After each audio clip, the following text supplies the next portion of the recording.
Tema número 9, una nueva generación de adoradores. Ese es el tema que vamos a estudiar el día de hoy. Salmo 24:6, hermano, dice así la palabra. Déjenme leerles esta escritura y después hacemos una oración breve para ponernos en las manos de Dios. Salmo 24, versículo 6.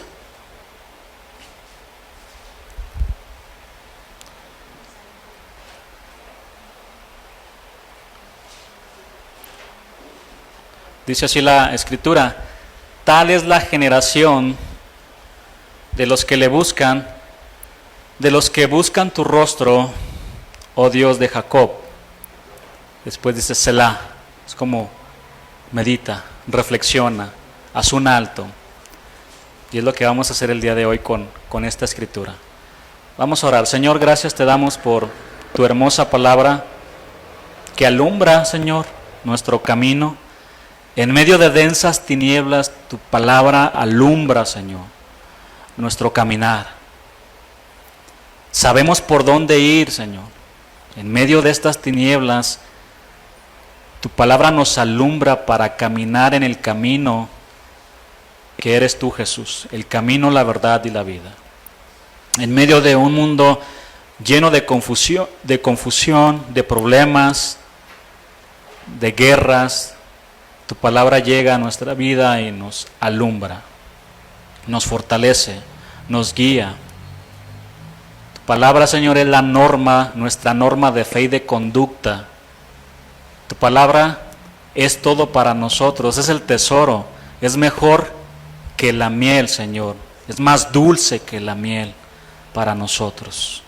Y es mejor que el oro, que el mejor oro, Señor. Tu palabra es todo para nosotros. El día de hoy queremos abrazar tu consejo, tu palabra, y queremos guardar tu palabra en nuestro corazón para vivirla, para proclamarla con nuestra vida, más que con nuestras mismas palabras.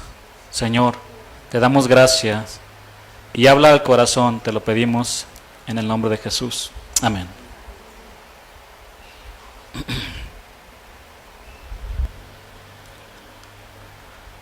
Marty Sampson, un escritor de música de adoración, reveló mediante una publicación en Instagram que está perdiendo su fe.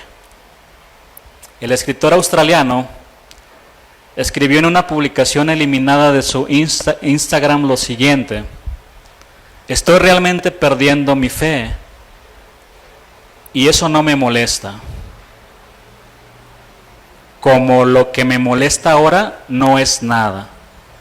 Estoy tan feliz ahora, tan en paz con el mundo, es una locura. Este es un momento de caja de jabón, así que voy, dice esta noticia o esta redacción, que es de dominio público en su momento, o fue en su momento, y dice lo siguiente: así que aquí voy. ¿Cuántos predicadores caen? Muchos. Continúa escribiendo: nadie habla de eso. ¿Cuántos milagros suceden? No muchos. Nadie habla de eso. ¿Por qué la Biblia está llena de contradicciones? Nadie habla de eso. ¿Cómo puede Dios ser amor y enviar a 4,000 millones de personas al infierno solamente porque no creen? Nadie habla de eso. Los cristianos pueden ser las personas más críticas del planeta, también pueden ser algunas de las personas más bellas y amorosas, pero para mí, no, añadió en el texto de su publicación. El escritor de Todo lo que necesito eres tú, es la traducción de una canción que él escribió, de All I Need Is You en inglés, dice que ya no está con nadie y que desea la verdad genuina. Marty habló de la ciencia en su publicación diciendo: la ciencia sigue perforando la verdad de todas las religiones. Muchas cosas ayudan a las personas a cambiar sus vidas, no solo una versión de Dios. Tengo mucho más que decir, pero para mí lo mantengo real. Deja de seguir si quieres. Nunca he tratado de vivir mi vida por los demás. o de seguirme, él decía. El cristianismo simplemente me parece otra religión en este momento, dijo Samson. Podría seguir, pero no lo haré, escribió. Ama y perdona absolutamente. Sé amable absolutamente. Sé generoso y haz el bien a los demás absolutamente. Algunas cosas son buenas sin importar lo que creas. Deja que caiga la lluvia, saldrá el sol mañana. Bueno, este es solo un ejemplo de uno de los líderes de alabanza, pero también pastores han renunciado a la fe cristiana. Uno de ellos, un pastor llamado Joshua Harris, quien dijo lo siguiente: he experimentado un cambio masivo respecto a mi fe en Jesús, indicó, añadiendo que según todas las mediciones que tengo para definir a un cristiano, no soy cristiano. Mucha gente me dice que hay forma diferente para practicar la fe, y quiero permanecer abierto a esto, pero no estoy ahí ahora, aseveró. Hermanos, no tengo la intención de realizar un juicio severo sobre estos hombres o sobre algunos que han renunciado a su fe. Al final, yo no soy nadie para cerrar la historia de ellos. Pero para mí, esto que está pasando es muy peligroso debido a que estos hombres tienen muchos seguidores y los escucha mucha gente y los está arrastrando a sus pensamientos. Los están arrastrando. Igual, estos hombres han sido sinceros en sus declaraciones, pero ¿qué de aquellos cantantes cristianos que cobran por cantarle a Dios? De los que ahora viven en la farándula cristiana. Hasta les dan premios por sus éxitos cristianos, ¿sabían? Yo no me puedo imaginar a Pablo y Silas recibiendo un trofeo por su himno ahí en la cárcel. ¡Ay, el mejor himno para que se ha escuchado! Denle el premio a Pablo y Silas, y que pasen Pablo y Silas a recoger su trofeo. Yo no me lo imagino. Bueno, hasta les dan premios por sus éxitos cristianos. ¿Y qué de todos los abusos de muchos pastores que están haciendo dentro de las iglesias, que se están enriqueciendo de manera ilícita? Nadie dice nada de eso, ¿verdad? Bueno, todos ellos, el día de hoy, son ejemplos que tienen nuestros jóvenes. Ven una plataforma al famoso cantante cristiano, de reggaetón cristiano, ante miles de personas, y en su corazón estos jóvenes que los están viendo, que tienen poco en la fe, dicen en su corazón, quiero ser como él.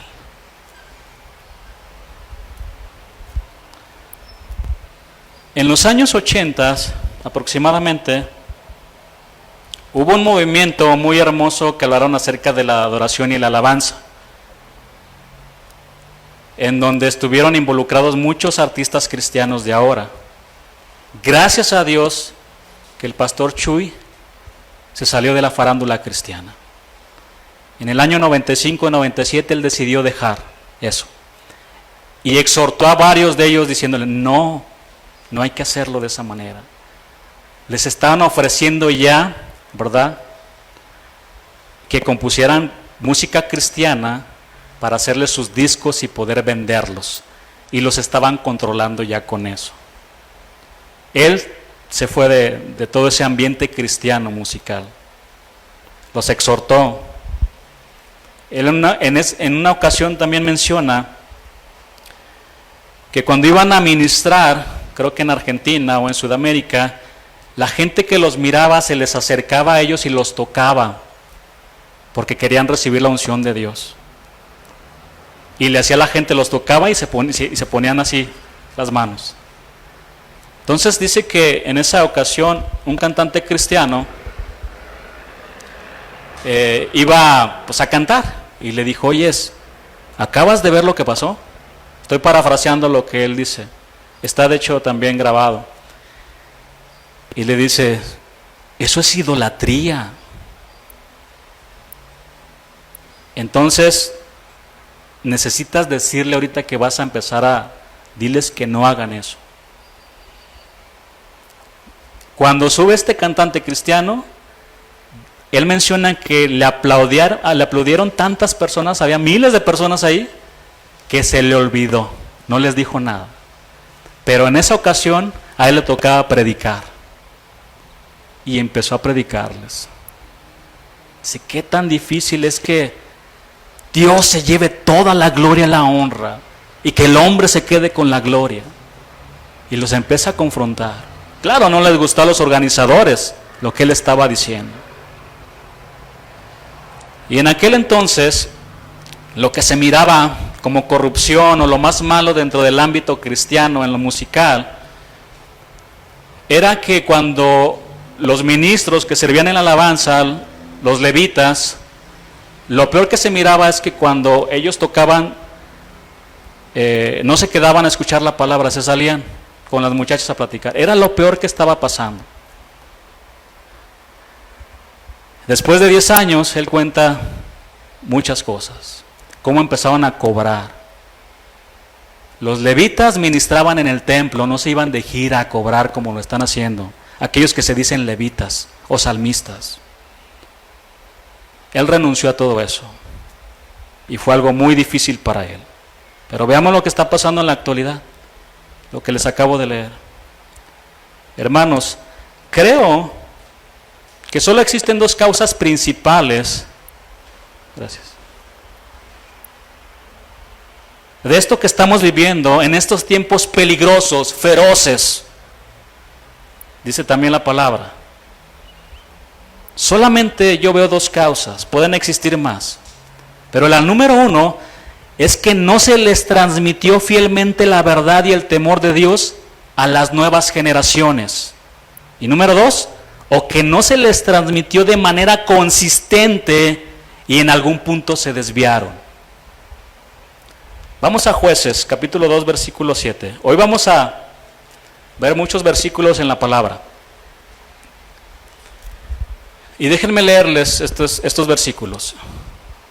Y el pueblo había servido a Jehová todo el tiempo de Josué y todo el tiempo de los ancianos que sobrevivieron a Josué.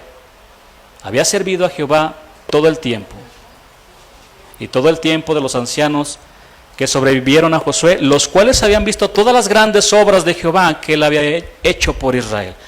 Versículo 8. Pero murió Josué, hijo de Num, siervo de Jehová, siendo de 110 años. Versículo 9. Y lo sepultaron en su heredad en Timnat Será, en el monte de Efraín, al norte del monte de Gaz.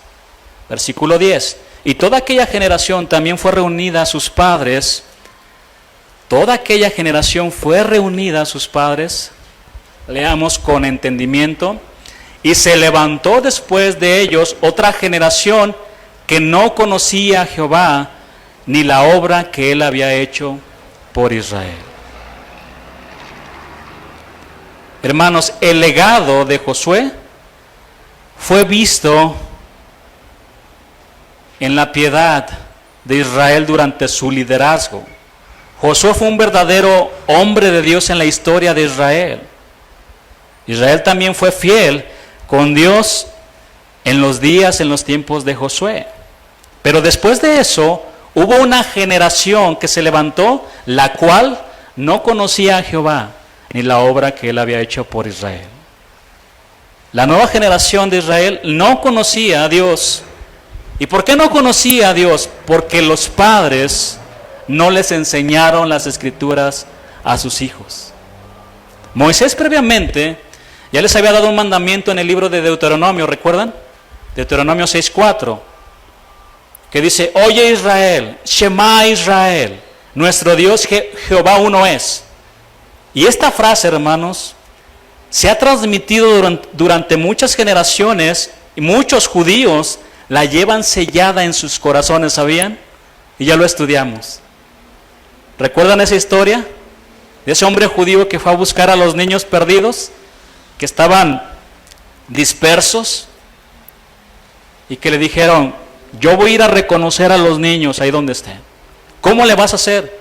Entre muchos niños ahí dispersos, porque había tiempo de guerra, estaban asesinando a los judíos, y los llevaron a varios lugares.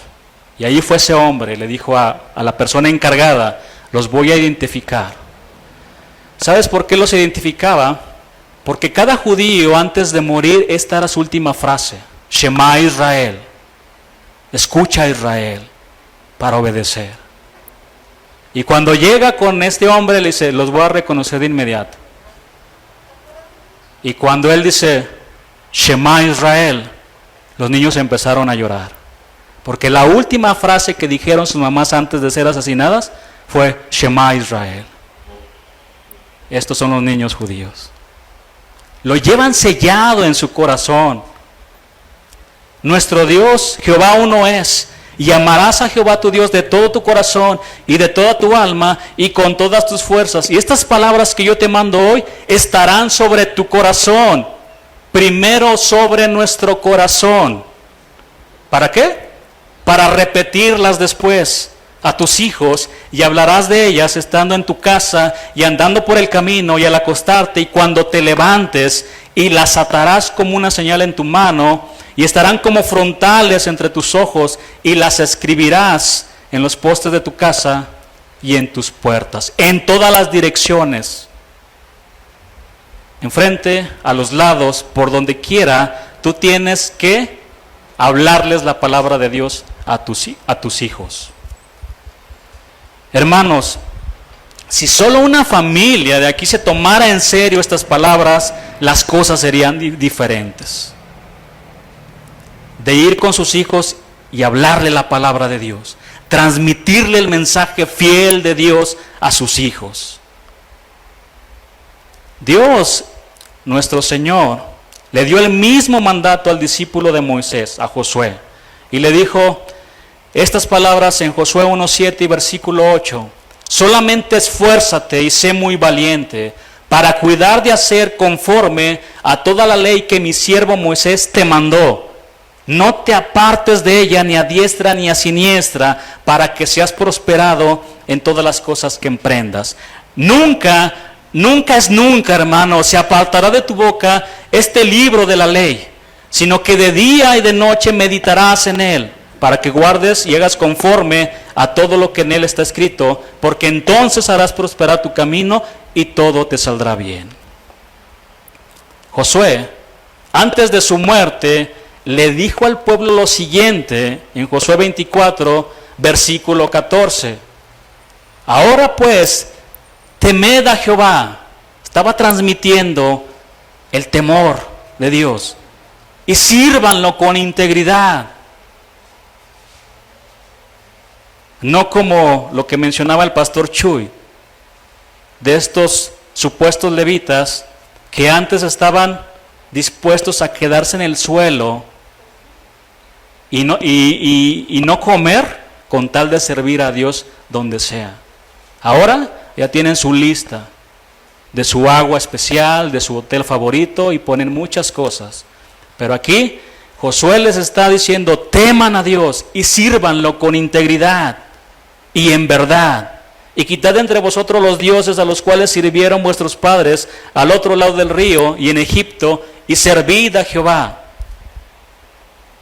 Sin embargo, en el capítulo 2 de Jueces, el versículo 8, vemos que se levantó una generación que no conocía a Jehová, y que voy a leer nuevamente este versículo, versículo 10.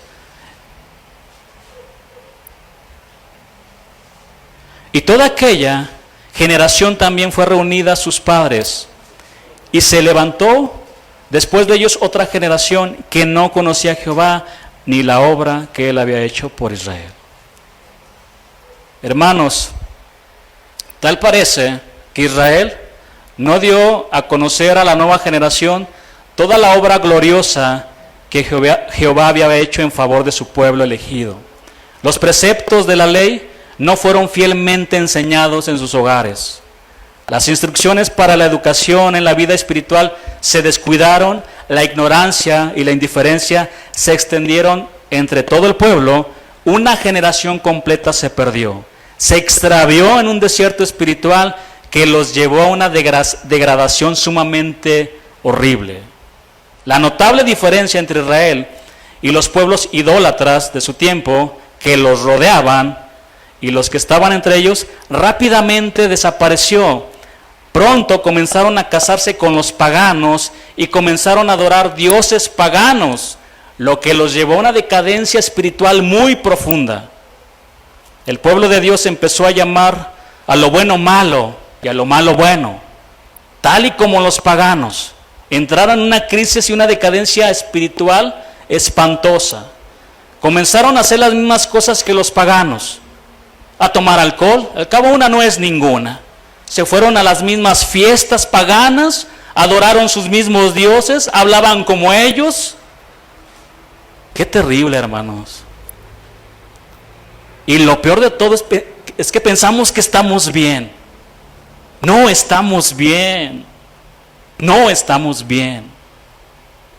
Estamos mal.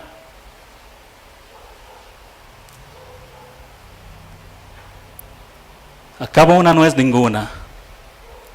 Pregúntale a Adán y Eva si una no es ninguna.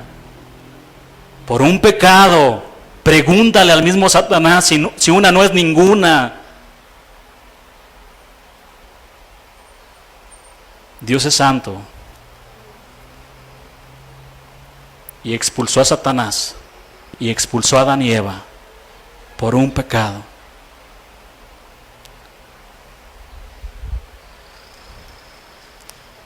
De hecho, el libro de los Jueces es una de las etapas más oscuras del pueblo de Dios. Después en la historia del pueblo de Dios aparecieron Samuel y David como una luz en la oscuridad. Dios llamó al pequeño Samuel para que lo sirviera. Y fue un hombre temeroso y celoso de Dios, que al darse cuenta en una ocasión de que Saúl no había obedecido a Dios, porque había obedecido a medias, hermanos, esto también es importante. Obedecer a medias a Dios es no obedecer a Dios. Absolutamente. Dios le había dicho, ¿verdad?, a Saúl: mata todo, no dejes nada vivo. Pero lo hizo a medias, perdonando a Agag, a lo mejor de las ovejas y del ganado mayor, de los animales engordados, de los carneros y de todo lo bueno, dice la Escritura. Entonces Samuel, con ese celo de Dios, tomó su espada y les dijo: tráiganme a Agag, rey de Amalec. ¿Y qué hizo? Lo cortó en pedazos. Y después se fue a llorar por Saúl. Lloraba por Saúl, por esa condición en la que había caído Saúl, tan horrible. Y así tenemos que llorar nosotros como iglesia por la vida de muchos hermanos que están en el mundo, que piensan que están bien,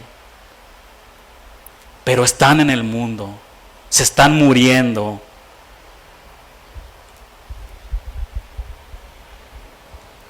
Los caminos de Samuel y de David, de estos hombres de Dios, quizás se cruzaron solo un par de veces, pero sus encuentros fueron muy importantes, sobre todo para David.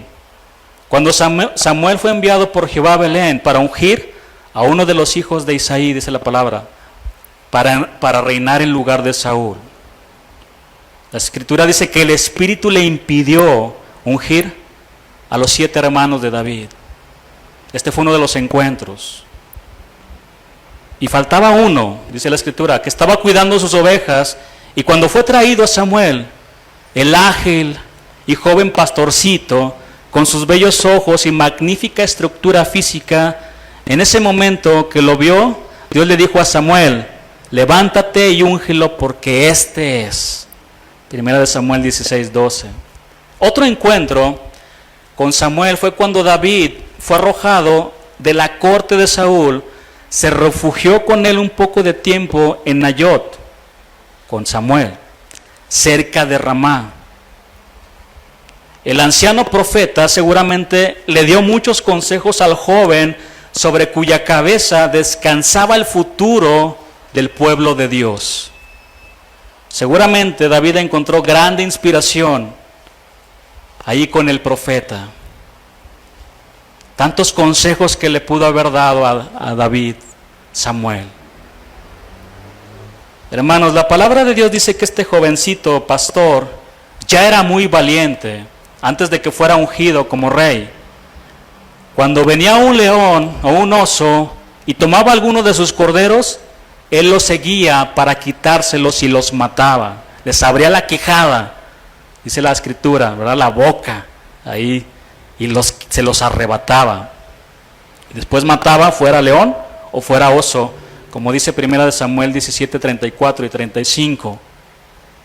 Los sueños, hermanos, y las aspiraciones del alma de David tomaron forma más definida y substancial después de que descendió sobre su cabeza el aceite de la unción del cuerno de Samuel. Si el joven David era valiente, aún lo fue más después de recibir la unción del cuerno de Samuel. Este jovencito que adoraba a Dios mientras cuidaba sus ovejas, se enfrentó al gigante Goliat, quien desafiaba al pueblo de Dios por 40 días. Todos los días, mañana y tarde, los desafiaba. Y nadie quería enfrentarlo, nadie. Pero cuando David escuchó que desafiaba al pueblo de Dios y que provocaba a su amado Dios, y que todos le tenían temor, se encendió su celo por Dios y de inmediato se preparó para enfrentar su primera batalla. Tomó su cayado, su honda y 5 piedras lisas de arroyo, dice la palabra. Es probable que hombres del ejército de Dios le dijeron: David, esto es un suicidio. Aunque sea, llévate una espada, David. Era una batalla muy dispareja a los ojos del hombre, porque este gigante medía 3 metros. Llevaba en la cabeza un casco de bronce y su coraza, que pesaba 55 kilos, también era de bronce, y el asta de su lanza se parecía al rodillo de un telar y tenía una punta de hierro que pesaba casi 7 kilos.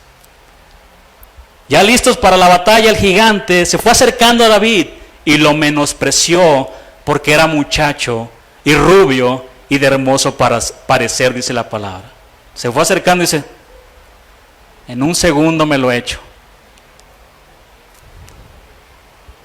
Sin ningún temor, David le dijo a Goliat: ven a mí, acércate, y daré tu carne a las aves del cielo y a las bestias del campo. ¿Tú vienes a mí con espada y con lanza y jabalina?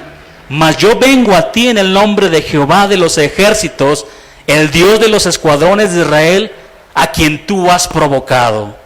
Jóvenes, qué ejemplo de David.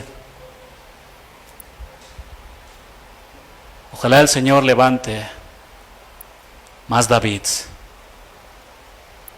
jóvenes así, que amen a Dios, que cuando digan algo del Señor Jesús, lo defiendan. No le digas nada, Él murió por mí. David solo necesitó de una de sus piedras lisas para matar a Goliat. Se la clavó en la frente y después le cortó la cabeza. Pronto el brillante arpista fue llamado a la corte para calmar el alma frenética del rey Saúl, quien en varias ocasiones trató de asesinarlo porque le tenía envidia. Hermanos, a David se le considera el principal salmista de Israel. David es el mayor compositor del libro de los Salmos. A este libro de los Salmos en hebreo se le conoce como libro de alabanzas. Este hombre, conforme al corazón de Dios, dejó hermosas frases que reflejan su gran pasión y amor por Dios. Por ejemplo, en el Salmo 27:4 encontramos una frase que él dejó aquí para todos nosotros. Una cosa he demandado a Jehová, esta buscaré, es decir, no me voy a parar hasta que la encuentre. No voy a parar, voy a seguir buscando de manera incesante, voy a seguir buscando. Una cosa he demandado a Jehová, esta buscaré, que esté yo en la casa de Jehová todos los días de mi vida, no solo los domingos. David quería estar todos los días de su vida en la presencia de Dios, no solamente los domingos, todos los días. Este joven que cuidaba sus corderos En las noches quedaba asombrado por las maravillas de Dios, por las estrellas, por los astros del cielo, y empezaba a escribir con gran pasión los salmos.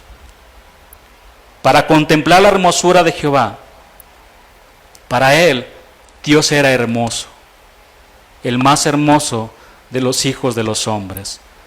Para contemplar la hermosura de Jehová y para inquirir, para admirar, para buscarlo en su templo. En este salmo David expresa su profundo deseo por ver el rostro de Dios, por estar en su presencia. David también amaba la palabra de Dios. En el Salmo 19 expresó su amor y gran gozo por la Escritura. Déjenme leerles estos versículos, del versículo 7 al versículo 11. La ley de Jehová es perfecta, es decir, está completa, no le falta nada, que convierte el alma. La palabra de Dios es la que convierte el alma, es la que nos puede transformar, convertirnos. No el pastor, no el papa, ningún hombre puede cambiar y transformar el corazón. Es la palabra de Dios, porque su palabra es poderosa.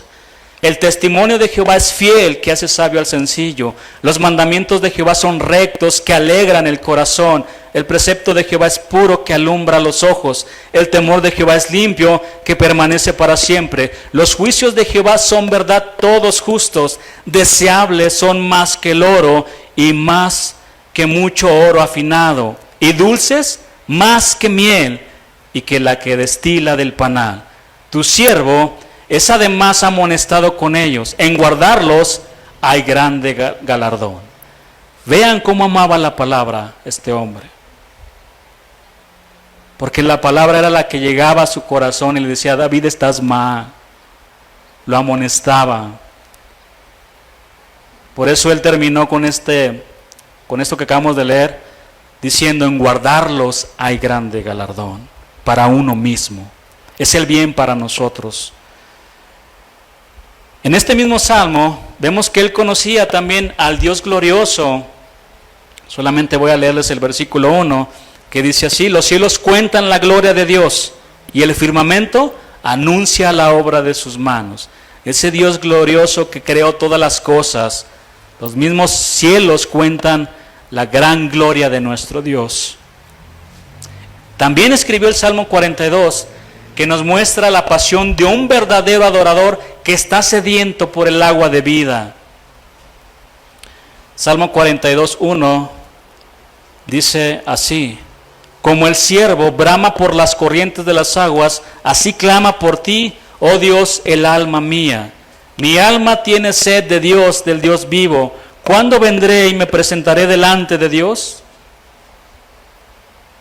Qué gran pasión, qué gran amor de David por su Dios. También escribió el Salmo 45. Y los judíos acostumbraban a decir que el que podía orar de corazón con las palabras de este salmo 3 veces diariamente se estaba preparando de la mejor manera para las alabanzas del mundo venidero. Se estaba preparando para adorar a Dios en la eternidad.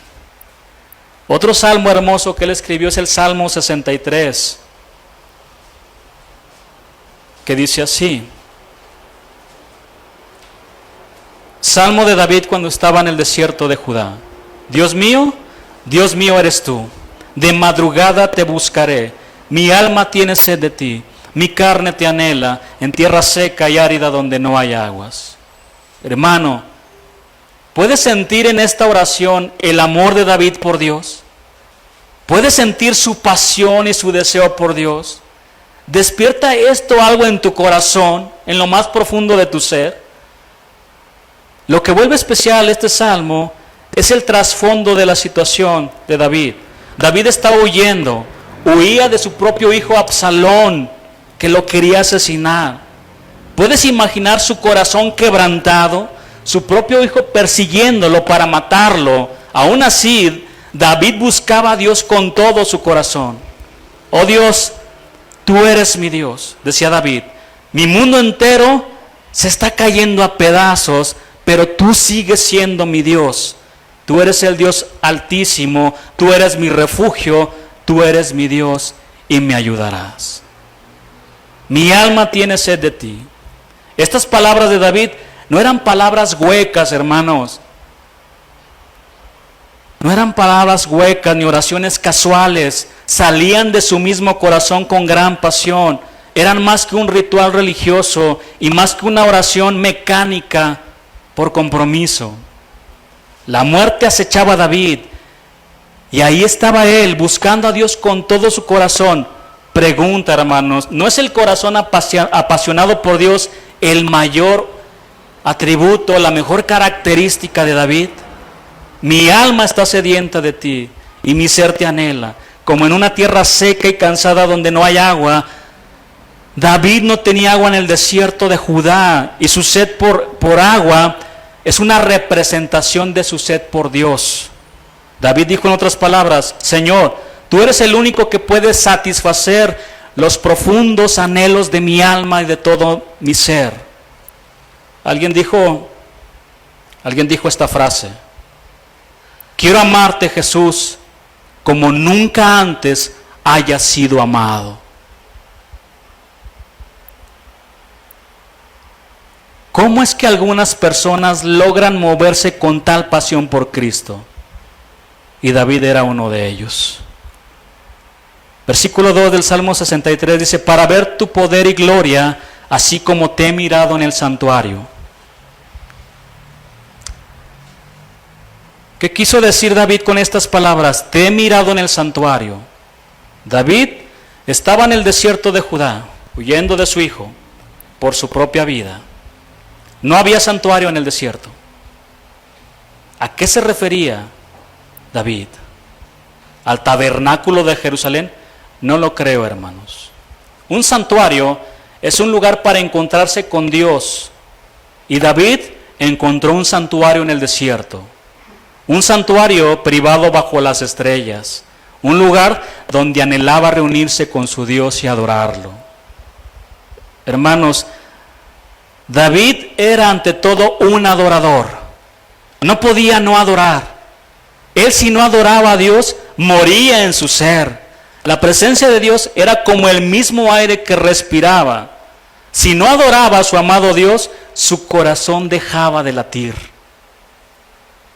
Donde él estaba a solas, doblaba sus rodillas y se humillaba delante de Dios para ver su poder y su gloria. Donde quiera que estemos, en el auto, en el aeropuerto, en tu habitación, podemos encontrar un santuario para orar, adorar y cantarle a ese asombroso Dios que nos visitó por medio de Jesucristo y que entregó su vida por nosotros. David tenía un profundo sentido de ser amado por Dios. Él se sentía profundamente amado por Dios. David fue un adorador apasionado y podía confiarle a Dios sus problemas que lo abrumaban. Debido a este amor que él recibía de Dios, él pudo redactar estas hermosas palabras en el Salmo 23, que dicen así: Jehová es mi pastor, nada me faltará. En lugares de delicados pastos me hará descansar. Aunque ande en valle de sombra de muerte, no temeré mal alguno, porque tú estarás conmigo. Tu vara y tu cayado me infundirán aliento. Y en el versículo 6 del Salmo 23 dice: ciertamente el bien y la misericordia me seguirán todos los días de mi vida, y en la casa de Jehová moraré por largos días. El amor de Dios fue la fuente del corazón adorador de David. David se sentía tan amado por Dios que él podía decir: Señor, tu amor es más importante para mí que la vida misma. Señor, si tengo que elegir entre tu amor y la vida misma, elijo tu amor. Prefiero morir antes que perder tu amor. Para David, esto no era solo una plática religiosa, no era teoría. La vida de David estaba en peligro y, sin embargo, como un ciervo que grita con desesperación por agua, así David lanzó un grito desde lo más profundo de su ser: te necesito, oh Dios, me muero sin ti. Señor, tu amor significa más para mí que la vida misma. Tu misericordia, ¿recuerdan? Mejor es tu misericordia. Y esta palabra misericordia en el original significa amor constante. La palabra es Gesed. Tu amor significa más para mí que la vida misma. Tu amor constante es mejor que todas las cosas que el hombre pueda tener en esta vida. Para David, el amor de Dios era mejor que la vida. Y para ti, hermano, ¿has probado la grandeza de abrazar el amor de Dios? ¿Te has encontrado con la incomprensible ternura de Jesús? ¿Te ha abrumado y deslumbrado su gran amor? Podríamos decir con David, Señor, tu amor es mejor que la vida, por lo tanto, te alabaré. Porque mejor es tu misericordia que la vida, mis labios te alabarán. Salmo 63, versículo 3. Hermanos, la adoración satisface el alma. Así como la comida deliciosa satisface el estómago, la adoración sincera satisface el alma. Y aunque sabemos que la adoración es para Dios y le pertenece únicamente a Él, es ahí donde Dios también derrama de su presencia que satisface y llena todo nuestro ser.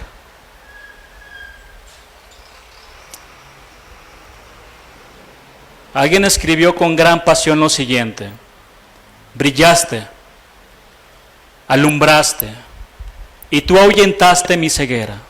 Fuiste fragante, e inhalé y suspiré por ti. He probado y ahora tengo hambre y sed de ti. Me tocaste y me quemé por tu abrazo.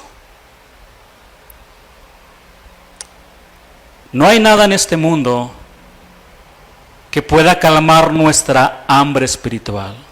No es el matrimonio, no es un hijo, no son la riqueza, no son las cosas, no es un carro, no son unas vacaciones, ni la casa de tus sueños, ni un deporte, ni la comida, ni el placer sexual, ni el alcohol, ni el cuerpo más delgado que tanto anhelas, ni la jubilación, nada, solamente Dios, únicamente Dios puede saciar tu hambre espiritual y tu sed.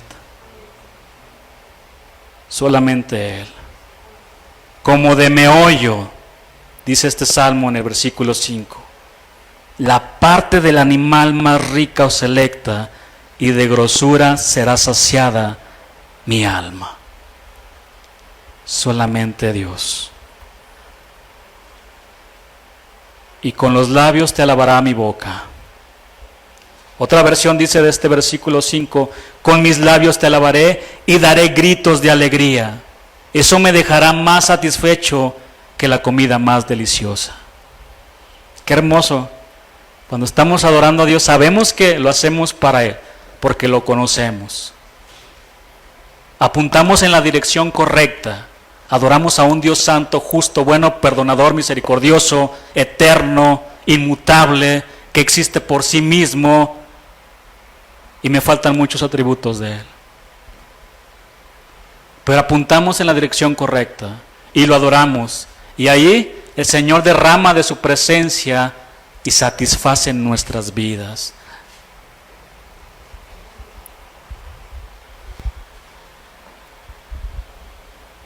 Hablar de David es hablar de un hombre conforme al corazón de Dios. Es hablar de un verdadero adorador. Es hablar del dulce cantor de Israel. Pero este hombre de Dios un día no quiso acompañar a su ejército de guerra y se quedó en su palacio. El pecado estaba como un demonio acechándolo, y desde el momento en que David se quedó en su castillo, él ya había perdido la batalla a la que se enfrentaría. Ahora no era un gigante como Goliat, era el gigante de sus concupiscencias, de sus propios deseos desordenados. Con razón Pablo le dijo a su hijo Timoteo, cuídate de ti mismo y de la doctrina.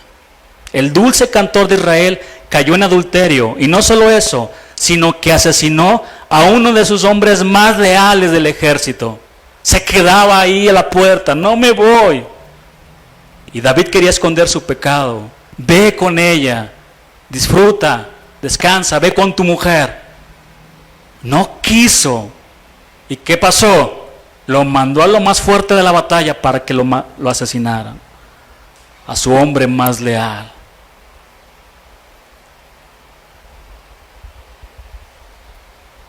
Cayó en adulterio y asesinó a uno de sus hombres más leales de su ejército, Urías, esposo de Betsabé.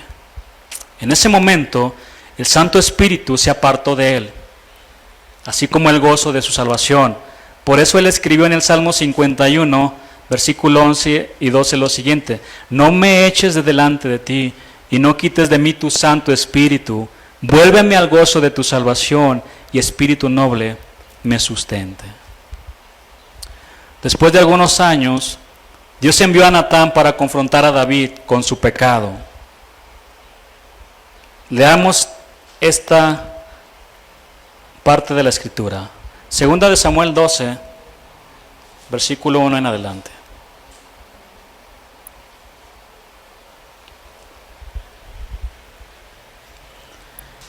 Jehová envió a Natán, a David, y viniendo a él le dijo: había dos hombres en una ciudad, el uno rico y el otro pobre.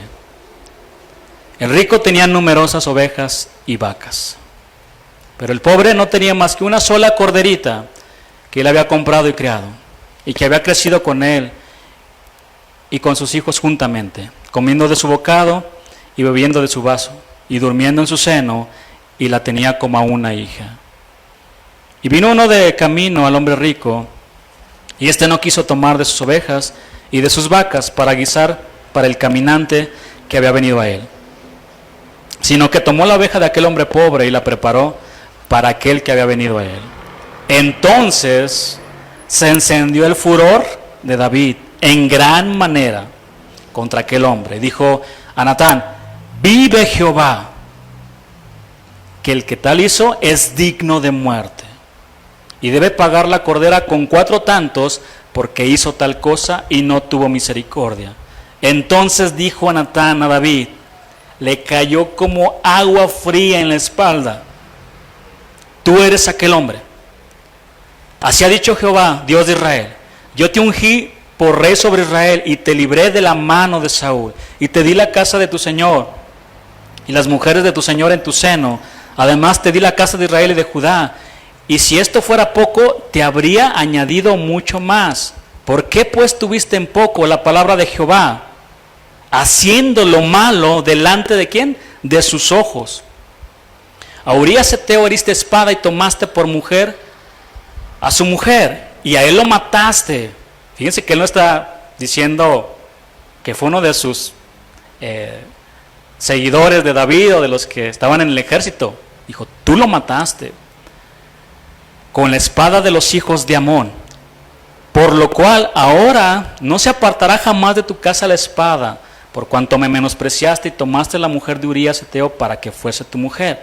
Así ha dicho Jehová: he aquí yo haré levantar el mal sobre ti, de tu misma casa, y tomaré tus mujeres delante de tus ojos y las daré a tu prójimo, el cual yacerá con tus mujeres a la vista del sol. Porque tú lo hiciste en secreto, mas yo haré esto delante de todo Israel y a pleno sol. Tú trataste de manejarlo en secreto y a escondidas, yo lo voy a hacer que lo vean todos. Entonces dijo David a Natán: pequé contra Jehová. Y Natán dijo a David: también Jehová ha remitido tu pecado, no morirás. Y David entonces escribió el Salmo 51, que dice: contra ti solo he pecado y he hecho lo malo delante de tus ojos. Ten piedad de mí, oh Dios, conforme a tu misericordia, conforme a la multitud de tus piedades, borra mis rebeliones. Lávame más y más de mi maldad y límpiame de mi pecado, porque yo reconozco mis rebeliones y mi pecado está siempre delante de mí. El dulce cantor de Israel había perdido su comunión con su gran Dios, pero aquí lo vemos con un corazón contrito y humillado y desesperado por recuperar su dulce comunión con su amado Señor. El último salmo de David lo encontramos en 2 de Samuel 23:1, que dice así. Voy a leerles 4 versículos. Estas son las palabras postreras de David. Dijo David, hijo de Isaí, dijo aquel varón que fue levantado en alto, el ungido del Dios de Jacob, el dulce cantor de Israel. El Espíritu de Jehová ha hablado por mí, y su palabra ha estado en mi lengua. El Dios de Israel ha dicho, me habló la roca de Israel. ¿Habrá un justo que gobierne entre los hombres, que gobierne en el temor de Dios? Será como la luz de la mañana, como el resplandor del sol en una mañana sin nubes, como la lluvia que hace brotar la hierba de la tierra. Este corto salmo es una hermosa canción de sabiduría de David al final de su vida, en donde David, en pocas palabras, pero llenas de significado, reconoce los beneficios de Dios, confiesa sus pecados, profesa su fe, se consuela en el pacto y anuncia la destrucción a los que no creen.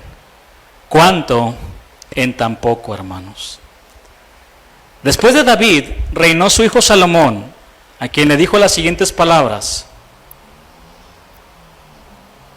En Primera de Reyes 2:3, si quieren tomar nota, le dijo las siguientes palabras. Leo a partir del versículo 1, Segunda de Reyes 2. Llegaron los días en que David había de morir y ordenó a Salomón, su hijo, diciendo, yo sigo el camino de todos en la tierra. Yo ya voy a morir. Esfuérzate y sé hombre. Sean hombres, jóvenes. Aquí le está diciendo, le está dando este consejo el padre a su hijo. Sé hombre. Compórtate como hombre. ¿Verdad? Trata a una mujer como una dama, sé hombre, respétala, sírvela. Guarda los preceptos de Jehová tu Dios, andando en sus caminos y observando sus estatutos y mandamientos, sus decretos y sus testimonios, de la manera que está escrito en la ley de Moisés, para que prosperes en todo lo que hagas y en todo aquello que emprendas, para que confirme Jehová la palabra que me habló diciendo, si tus hijos guardaren mi camino, andando delante de mí con verdad, de todo su corazón y de toda su alma, jamás, dice, faltará a ti varón en el trono de Israel. El rey Salomón, el hombre más sabio de la tierra, antes de que llegara el Señor Jesucristo, fue quien edificó la casa a Dios, un templo formidable, pero pecó delante de Dios porque amó a mujeres paganas que lo desviaron a servir a otros dioses. Es muy interesante que en la Biblia, cuando vemos idolatría, adoran falsos dioses, está muy relacionado también con los pecados sexuales.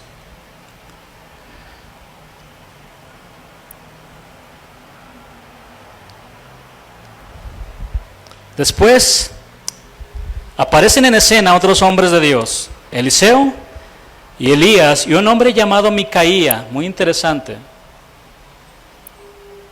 Micaía era un profeta muy valiente y comprometido con la palabra de Dios, y por esa causa fue despreciado. Veamos solo algunos versículos, porque creo que conocemos más de Elías y de Eliseo que de este hombre. Primera de Reyes 22:8. Vamos aquí a leer algunos versículos.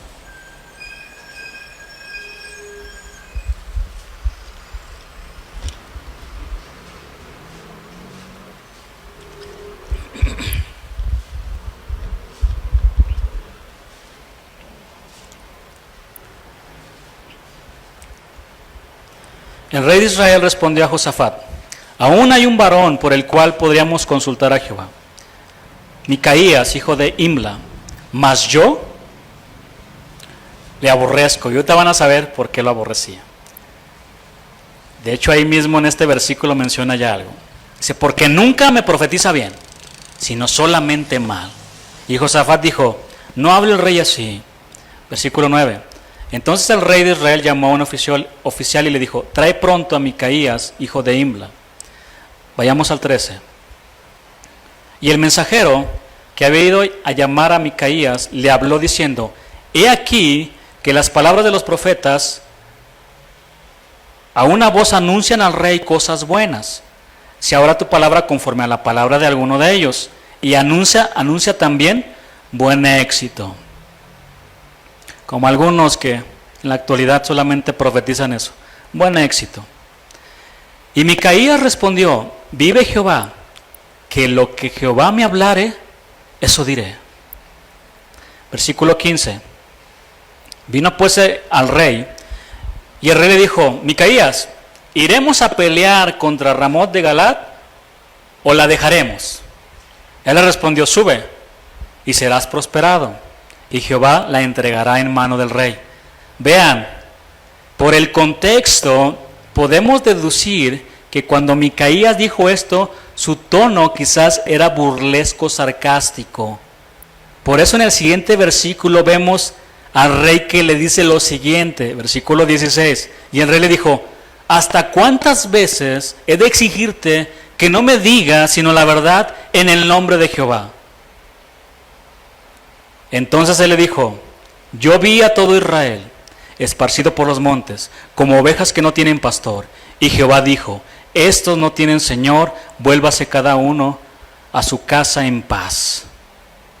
Vean el 18. Y el rey de Israel le dijo a Josafat, ¿no te lo había yo dicho? Ninguna cosa buena profetizará él acerca de mí, sino solamente el mal. Más adelante vemos cómo lo golpearon en la mejilla y lo echaron en la cárcel por predicar y por hablar las palabras fieles de Dios. Te va a ir bien. Es como el juicio que el Señor está mandando en la actualidad. ¿Quieres que te vaya bien? ¿Quieres que te prediquen bien, que te vaya bien en la vida? Te voy a mandar un predicador que te predique eso. Y es un juicio de Dios. ¿Te quieres sentir bien? ¿Quieres que oren por ti para que sientas bonito? ¿Que tengas un buen carro? Ok, te voy a mandar a un profeta y un pastor para que te hable eso. Y ahí está la gente. Tristemente, hermanos, en iglesias donde hacen de todo, menos predican la palabra de Dios. No en todas, en algunas, pero se está multiplicando. Terrible. Terrible. No sé si reírme o ponerme a llorar, pero el hecho de ver a un pastor, a un profeta, dándole una cachetada a un hombre, diciéndole que es el Espíritu Santo, ¿qué hacemos, hermano?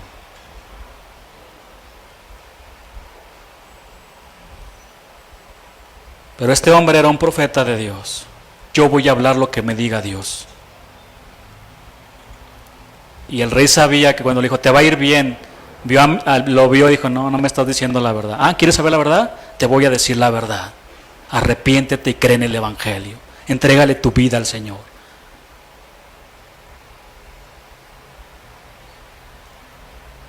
Y no quieren escuchar eso.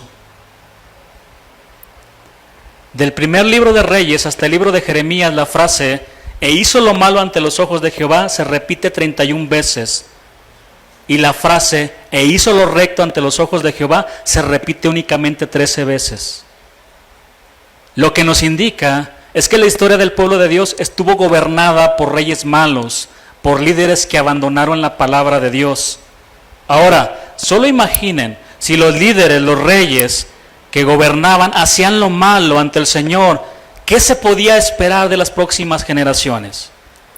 Continuando con la historia del pueblo de Dios, vemos que aparecen los profetas mayores y los profetas menores. Isaías, Jeremías, Ezequiel, Daniel, Oseas, Joel, Amós, Abdías, Jonás, Miqueas, Nahum, Habacuc, Sofonías, Ageo, Zacarías y Malaquías. La mayoría de ellos con el mismo mensaje: vuélvanse a Dios, arrepiéntanse de sus pecados. Las últimas palabras del Antiguo Testamento se cerraron con los siguientes versículos: Malaquías 4:5 y versículo 6,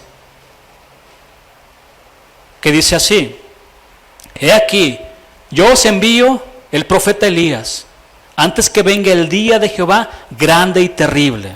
Hermanos, claramente el profeta Elías apunta a quién aquí, a Juan el Bautista.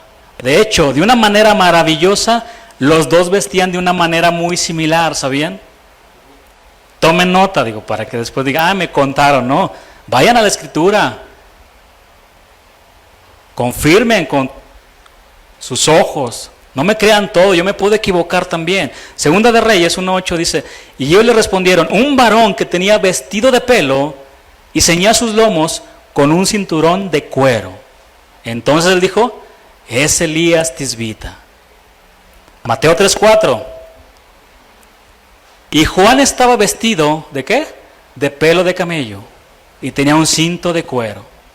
Apuntaba esta profecía a Juan el Bautista. He aquí yo os envío el profeta Elías antes de que venga el día de Jehová grande y terrible.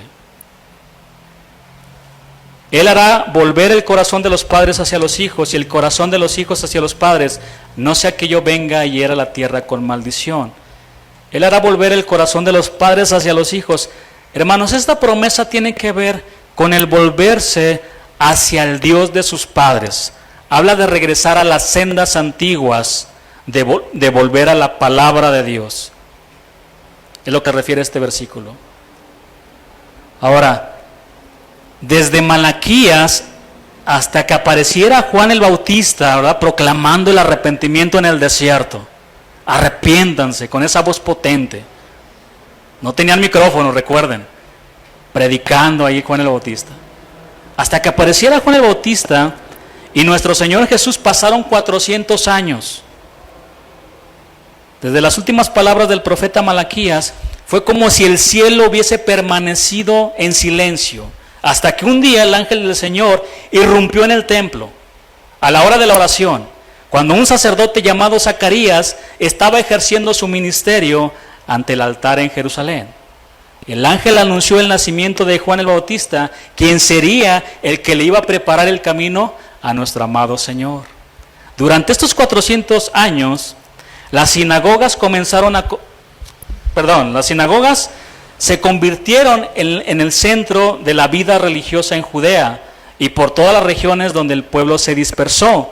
Y también surgieron grupos de partidos religiosos, tales como los fariseos, que eran el partido dominante, que surgió para defender el estilo de vida de los judíos frente a las influencias extranjeras.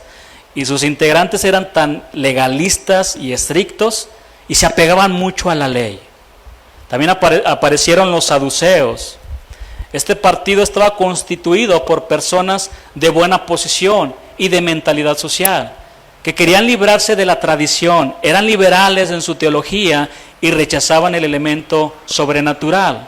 De esta manera se oponían a los fariseos. Los saduceos eran muy semejantes a los epicúreos griegos, cuya filosofía, que en un principio se limitó a afirmar que el más alto bien de la vida era el placer, que consistía en la ausencia de dolor, al final llegó a la perversión de promover la búsqueda de placeres extravagantes.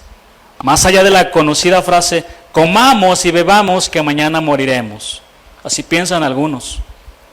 Lo que ellos pretendían alcanzar era una buena vida. Muchos pensaban que podían vencer sus apetitos o pasiones físicas. ¿Cómo? Pues satisfaciéndolas, dándole rienda suelta a las pasiones. Otro grupo apareció, los escribas, que eran un grupo que interpretaban la ley, ¿recuerdan? De expositores profesionales que surgieron en la época de Esdras. Otros, los herodianos. Ellos formaban un partido en los días de Jesús y eran exactamente oportunistas políticos. Procuraban mantener a Herodes en el trono para que su partido pudiera permanecer en el poder. El pueblo judío, la civilización griega, el imperio romano y las inquietantes multitudes del oriente estaban siendo preparados ¿para qué, hermanos? Para la llegada de un Salvador. Aunque esta época se caracterizó por el silencio de Dios, recuerden, 400 años, es evidente que Dios estaba preparando al mundo para la venida de Cristo.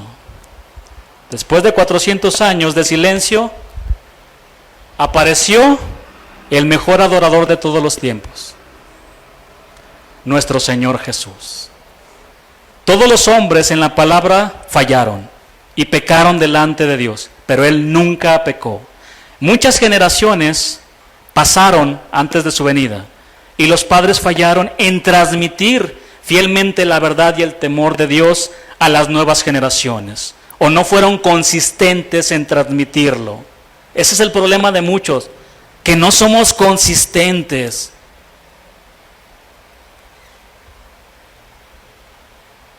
Muchas generaciones pasaron antes de que llegara el Señor. No transmitieron fielmente la verdad. Pero el mensaje fiel y verdadero se hizo carne. El verbo de Dios, la palabra se hizo carne y habitó entre nosotros. El maestro de maestros vino a este mundo para transmitir fielmente el mensaje de Dios, y durante su ministerio se enfrentó con los líderes religiosos que acabamos de ver, quienes eran los responsables de guiar al pueblo de Dios. Y veamos cómo se dirigió a estos grupos religiosos que solo se preocupaban por las cosas externas y en guardar estrictamente la ley. Tomen nota de los versículos. Mateo 12:39 dice así: Él respondió y les dijo: la generación mala y adúltera demanda señal, pero señal no les será dada, sino la señal del profeta Jonás. Mateo 12:34, generación de víboras, ¿cómo podéis hablar lo bueno siendo malos? Porque de la abundancia del corazón habla la boca. Mateo 23:33, serpientes, generación de víboras, ¿cómo escaparéis de la condenación del infierno? Cuando Jesús llegó a esta tierra, se dio cuenta de que el santuario de Dios estaba por los suelos. Por eso un día los sacó a todos de la casa de su Dios, porque la habían convertido en una cueva de ladrones, ¿recuerdan? Les volteó las mesas. Inmediatamente cuando los vio se encendió su celo santo y dijo: ¿qué están haciendo? ¿Qué están haciendo con la casa de mi Dios que es santo? ¿Qué están haciendo? ¿Se pueden imaginar que el Señor Jesús visitara en estos días cada una de las iglesias? ¿Qué están haciendo?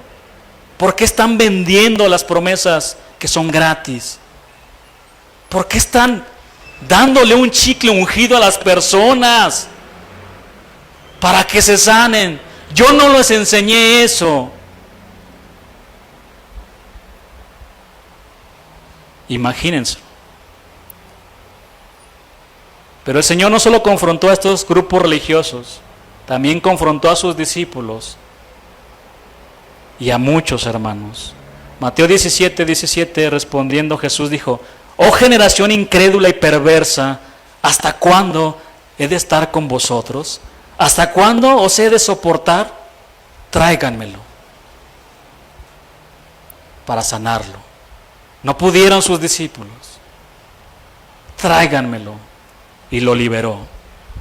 En el contexto, hermanos, el Señor no falló en transmitir fielmente las palabras de Dios. Fue el hombre más consistente en palabra y conducta que ha existido en este mundo, porque todo lo que decía lo vivía. Podemos decir que el dulce cantor adulteró y fue un homicida, que Moisés se enojó, que Pedro lo negó, pero Jesús se mantuvo perfecto en su manera de vivir, y delante de Él no podemos decir absolutamente nada. Todos callados delante del Rey de Gloria, del Rey perfecto, del Rey 3 veces santo.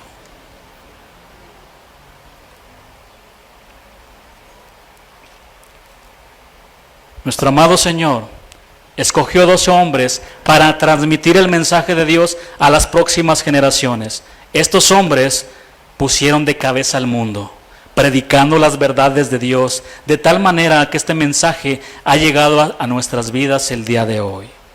En Hechos 17:6 decían de Pablo y Silas: estos que trastornan el mundo entero también han venido acá, predicando y enseñando fielmente el mensaje de Dios. Hermanos, ahora más que nunca, nosotros debemos transmitir fielmente la verdad de Dios con nuestra vida y con nuestras palabras a las siguientes generaciones. Recordemos que la palabra del Señor es para estudiarla, para vivirla y para proclamarla. Si nosotros somos fieles en transmitir la palabra y el temor de Dios a las siguientes generaciones, ellos pueden convertirse en los próximos dulces cantores de Dios, en una nueva generación de adoradores de Jesús que no se corrompan por un plato de lentejas y que no se postren ante el Dios del placer, que no se postren ante el Dios de las riquezas ni de la fama en la que están hundidos algunos levitas que se dicen actualmente. Hombres y mujeres apasionados por Dios, que no estarán confundidos como algunos cristianos que han renunciado a su fe. Pero si las palabras de Dios no están primero en nuestros corazones, ¿cómo vamos a transmitirlas a las siguientes generaciones? ¿Quieres que tus hijos oren y no oras? ¿Quieres que tus hijos lean la palabra y no la lees? ¿Quieres que se aparten del mundo y tú amas al mundo? ¿Quieres que se congreguen y tú no te congregas? Somos muy inconsistentes y de doble ánimo, vacilamos y somos muy ligeros en las cosas de Dios. ¿Quieres que entreguen su vida al Señor, pero tú no la has entregado por completo? Basta y entreguemos nuestras vidas al Señor. Con Dios es todo o nada y ellos tienen que verlo. Jóvenes, es todo o nada. Esto no es un juego. Si vas a entrar con Dios, es todo o nada. ¿Y sabes por qué no quieres darle tu vida al Señor? Precisamente por eso, porque sabes que te va a costar todo, dejar todo lo que más amas. Y algunos dicen, se acabó mi vida. No, joven, a partir de ahí comienzas a vivir si le das todo al Señor. Es todo o nada. Pero ¿cómo, hermanos? Si nosotros no hemos rendido todo al Señor. Si nosotros no sabemos evangelio y si nuestras vidas no huelen a Cristo, las próximas generaciones sabrán y olerán a todo menos a Cristo. Salmo 78:6. Para que lo sepa la generación venidera y los hijos que nacerán y los que se levantarán lo cuenten a sus hijos. Salmo 89:1. Las misericordias de Jehová cantaré perpetuamente, de generación en generación haré notoria tu fidelidad con mi boca. Salmo 79:13. Y nosotros, pueblo tuyo y ovejas de tu prado, te alabaremos para siempre, de generación en generación cantaremos tus alabanzas. Joel 1:3. De esto contaréis a vuestros hijos, y vuestros hijos a sus hijos, y sus hijos a la otra generación. Y en el contexto de este versículo habla de una plaga de langostas que devastarían al pueblo como consecuencia. Judá experimentará, es lo que habla en el contexto, un periodo de hambruna y ruina financiera debido a esta plaga.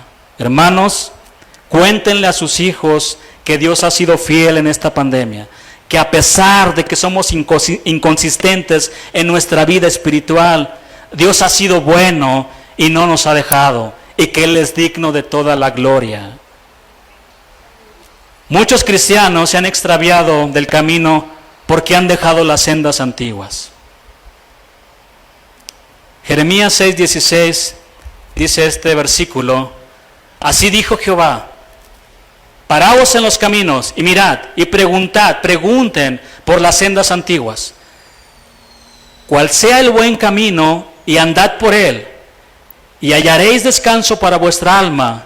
Mas dijeron, no vamos a andar, no andaremos. Si somos fieles en transmitir fielmente la palabra de Dios a las próximas generaciones, en vez de escuchar testimonios de hombres que están negando la fe cristiana, nos uniremos al salmista para cantar la siguiente parte de su salmo. Tal es la generación de los que le buscan, de los que buscan tu rostro, oh Dios de Jacob, Selah. Esta es la generación que lo busca, que quiere tener una relación personal con el Dios de Israel, Selah.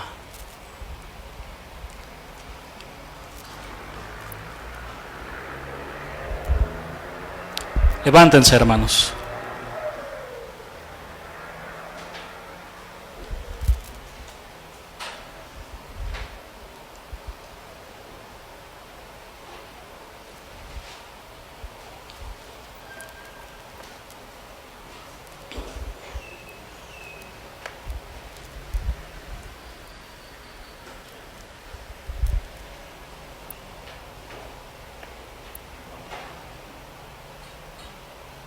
Una nueva generación de adoradores. Nosotros tenemos que abrir el camino a las próximas generaciones. El problema es qué están viendo en nosotros. Somos muy inconsistentes. Un día oramos, el otro no. Un día leo un versículo, me quedo dormido, no tengo ganas, no tengo fuerzas, no me quiero congregar. Y poco a poco te vas deslizando a llegar al mundo, a hablar como el mundo, a pensar como el mundo. No te atrae para nada a Dios.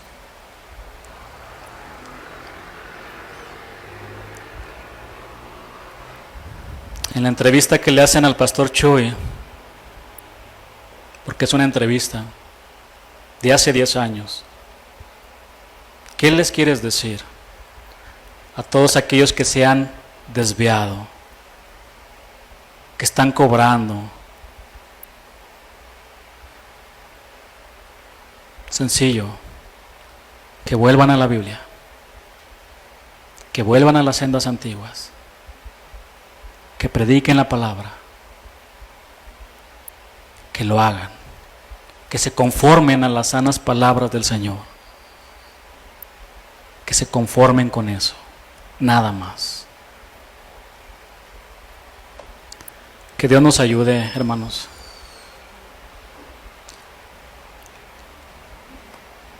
Vamos a darle gracias. Señor, gracias por tu palabra. Gracias por tu palabra. Te adoramos, Señor. Te exaltamos. Levantamos nuestras manos ante ese Dios glorioso, en cuya presencia estamos. Vive Jehová. Tú estás vivo y lo ves todo. Ves nuestro corazón. Somos débiles, fallamos también, Señor. Pero levanta una generación, Dios, de adoradores que estén dispuestos a decir las palabras de esos hombres que entregaron todo. Y de decir, Dios, como algunos de ellos, quiero amarte, quiero adorarte, quiero vivirte como ninguno de mi generación. Si tan solo uno, Señor, tomara en serio esto con uno, Dios.